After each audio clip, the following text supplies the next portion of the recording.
Est-ce que tu savais que l'expression se bousculer au portillon était directement liée à l'histoire du métro parisien? Aujourd'hui, quand on dit que ça se bouscule au portillon, on imagine des gens qui se pressent pour profiter d'une offre ou d'un événement. Mais l'expression ne vient pas du commerce ou des concerts. Elle vient des gares parisiennes du 19e siècle. Au milieu du 19e, Paris se transforme. Le chemin de fer se développe rapidement et les gares deviennent des lieux centraux de la vie urbaine. Les compagnies de chemin de fer installent des portillons, de petites barrières derrière lesquelles chaque voyageur devait présenter son billet. Quelques décennies passent et c'est désormais dans le métro parisien qu'on installe ce système de régulation des flux.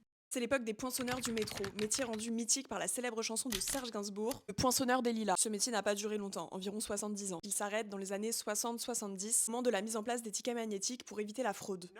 Mais revenons-en à notre expression. Avant ces portillons, l'accès était libre. Avec l'augmentation des passagers, il fallait organiser les flux et éviter le chaos sur les quais. Ces barrières étaient donc à la fois un outil de sécurité et de contrôle, mais elles n'étaient pas toujours très efficaces pour contenir la foule. C'est là que naît l'expression. Les voyageurs pressés, souvent avec valises et parapluie, se heurtaient aux portillons et tentaient de passer à tout prix. Les scènes de bousculade étaient fréquentes et l'image est restée dans la langue française. Se bousculer au portillon signifie aujourd'hui toute situation où les gens se précipitent pour obtenir quelque chose. Chaque jour cette semaine, je vais t'expliquer l'origine d'une expression issue de l'histoire de Paris. Abonne-toi si tu veux connaître les autres.